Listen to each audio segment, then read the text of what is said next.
Tonight, several developing stories as we come on the air. Severe weather threatens holiday travel across the country. New video showing the moment an officer shoots and kills a 13-year-old boy. And President Biden and Democrats charting a path forward after the debate. First, the powerful storms already hammering the Midwest. And now from North Carolina to Maine, more than 61 million Americans under severe weather threats.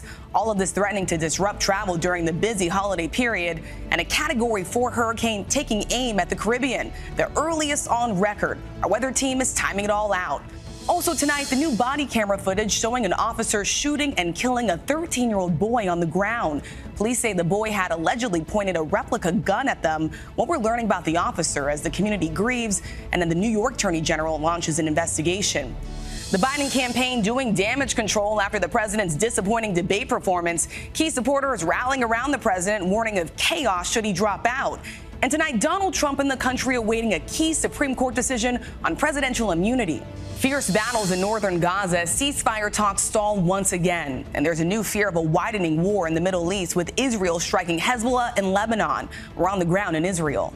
Life-saving rescues. A veteran lifeguard saved 7 people who were struggling in rip currents hundreds of yards from the shore. How he did it and how you can stay safe in the water this summer. A brazen jewelry heist. Alleged thieves seen high-fiving each other after cleaning out 2 safes. The operation lasting 24 hours undetected. And parades from coast to coast celebrating pride across America. From ABC News World Headquarters in New York, this is World News Tonight. Good evening, everyone, and thanks so much for joining us on this Sunday. I'm Rachel Scott in for Lindsay Davis. As we come on the air, millions along the East Coast are on alert for severe weather. It comes as Americans gear up for the holiday week and one of the busiest travel times of the year. The TSA predicting that it will break its all-time daily record in the coming days. Friday was already the 4th busiest day in the agency's history. The threat tonight impacting more than 61 million Americans from North Carolina to Maine. Severe thunderstorms, flooding, and tornadoes all possible, fueled by hot and humid conditions. Out west, days of heavy rain leading to flash flooding in the Albuquerque area. A flash flood warning is in effect into this evening. Our weather team is standing by with the forecast, and ABC's Faith Abubey leads us off from the Atlanta airport. Tonight, amid record-breaking holiday travel, more than 61 million Americans under severe thunderstorm watches from North Carolina to Maine. The system already bringing heavy rains and damaging winds to the Midwest. These lightning strikes in Garnett, Kansas, causing a transformer to explode. Torrential rains leading to dangerous flooding in downtown Albuquerque overnight, prompting water rescues, a city bus among the stranded vehicles. Last night was very, very extreme when it comes to weather. The convention center was about 6 inches away from major, extremely expensive flood damage. Officials say several buildings were damaged, including City Hall and the police department headquarters. The severe weather threatening to disrupt their record travel taking place around the July 4th holiday. It was really busy in Phoenix. I mean, we did have to get there early. AAA estimating more than 70 million Americans will travel over the holiday period, an 8% increase over 2019, expected to be the busiest 4th of July on record. Some passengers at Atlanta's Hartsfield-Jackson Airport telling us that weather has upended their travel plans. Unfortunately, our layover got canceled because of the weather in New Jersey. My flight has been canceled due to the weather there, they say. I'm a little frustrated not knowing where I'm going to go if I don't have a flight until tomorrow. A hectic travel day for those travelers. Faith joins us now from the Atlanta airport. Faith, 4th of July just a few days away, and the holiday travel expected to set records. That's right, Rachel. The TSA expects this holiday travel period to peak next Sunday, July 7th, anticipating that it'll screen more than 3 million passengers in one single day nationwide, which would be the agency's busiest day ever. Rachel. Faith, thank you. And all of that travel could be upended by the heat and storms in the days ahead. So let's go straight to WABC meteorologist Danny Beckstrom. Danny, time this threat out for us. Rachel, that line of strong to severe thunderstorms is sweeping across the Northeast tonight, bringing drenching downpours, damaging wind gusts, and prolific lightning to millions. A severe thunderstorm watch is still in effect for many, from North Carolina up through Maine, until this front pushes offshore later tonight. While the Northeast is stormy, the South is steamy. The southern half of the country settling into a stretch of scorching heat through the 4th of July. We're talking triple-digit heat indices for places like Houston, Tulsa, and New Orleans.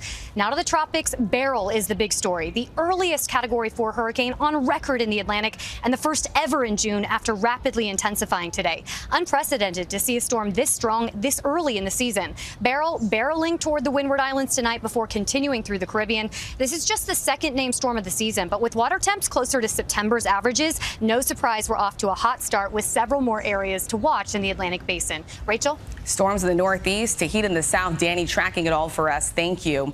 We turn now to the news just coming in. The Department of Justice is set to offer Boeing a plea deal, allowing it to plead guilty and avoid a trial over allegations it misled the FAA during its evaluation of the Boeing 737 MAX. The 737 MAX was involved in 2 fatal crashes in 2018 and 2019. Families of the 346 victims have been pushing the DOJ to take Boeing to trial and to impose hefty fines. Attorneys representing those families say they oppose the deal. Both Boeing and the DOJ have declined to comment to ABC News. Next tonight, the New York State Attorney General is launching an investigation into the fatal police shooting of a 13-year-old boy in Utica. Body camera video of the incident was just released overnight. This weekend, hundreds attended a vigil for the 8th grader. Officials say they believe the boy had a handgun, but they said it turned out to be a BB gun that closely resembled a real gun. Details tonight from ABC's Morgan Norwood. We warn you the video is disturbing. Tonight, for the first time, we're seeing police body camera footage of the moment an officer in upstate New York shoots and kills 13-year-old Nin Wei. In the video, you see Utica police stopping the 8th grader and another teen, who they said matched the description of robbery suspects. Can I just pat you down and make sure you got no weapons on you? As an officer moves in, Nin runs away. The teen appearing to point at officers what authorities say they believed was a gun, circled in red, in edited freeze frames released by the Utica Police Department. Police catch up, pulling Yan to the ground.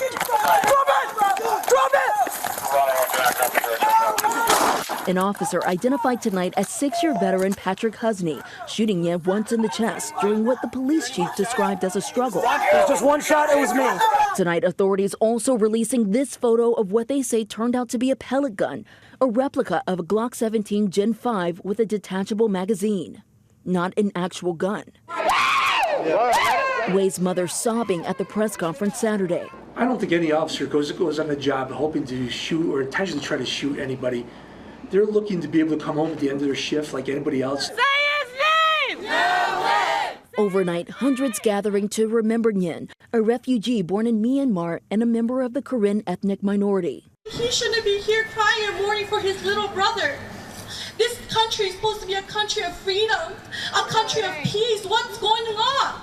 And Rachel, police say this wasn't a random stop, instead part of a police investigation. The chief also saying they've arrested teens for carrying replica guns before and calling it a disturbing trend.